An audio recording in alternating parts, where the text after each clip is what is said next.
Magandang araw sa inyong lahat. So ngayon sa video na to ay papakita ko naman kung paano tayo kukuha ng ating Vaxcertph. So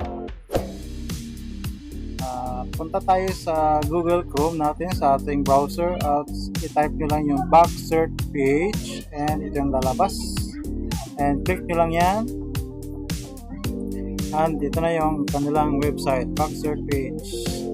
So kukuha tayo ng vaccination certificate. So click lang natin yung continue. Ayan. And please review and accept the data privacy. So basahin nyo lang po ito. And click yung I have read and agreed. And then click itong continue. So before proceeding, please answer the questions. So were you vaccinated more than 48 hours ago for any of your doses? So click lang natin yung yes and okay, and then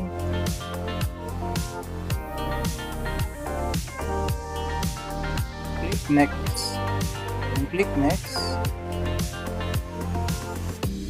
Lalabas dyan yung ating lalagay na natin yung ating mga personal information. So bilapan ko lang ang aking personal information. So dito naman ay yung vaccination details. Please tick if your vaccine brand is J&J. Kung hindi naman,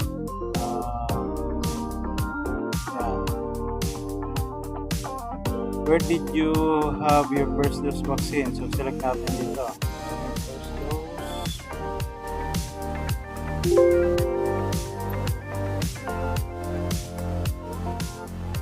And yung ating second dose naman, kung saan, i-click na natin itong verify vaccination information. Ayan.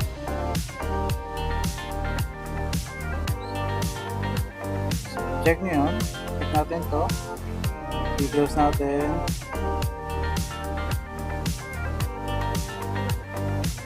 And then once kapag okay na yung ating information, click natin yung continue.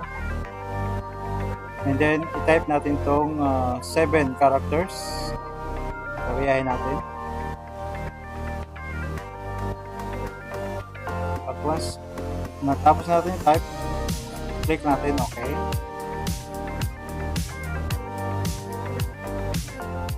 So nandito na yung ating information, nag-verify na. So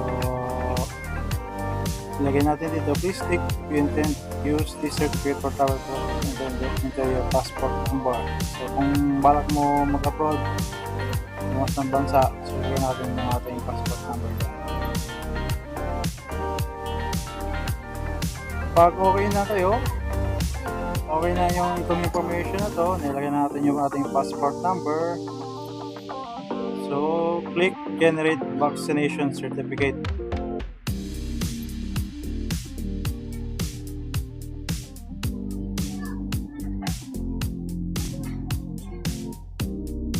So yan, generate na yung ating vaccine certificate. Ayan. So check nyo yung ating information. Ayan.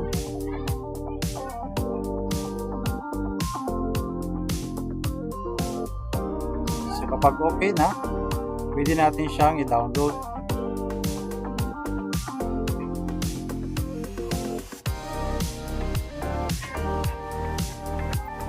So ayan yung tsura. Pwede na siyang i-print. So ayan. Yan yung ating Vaxcertph.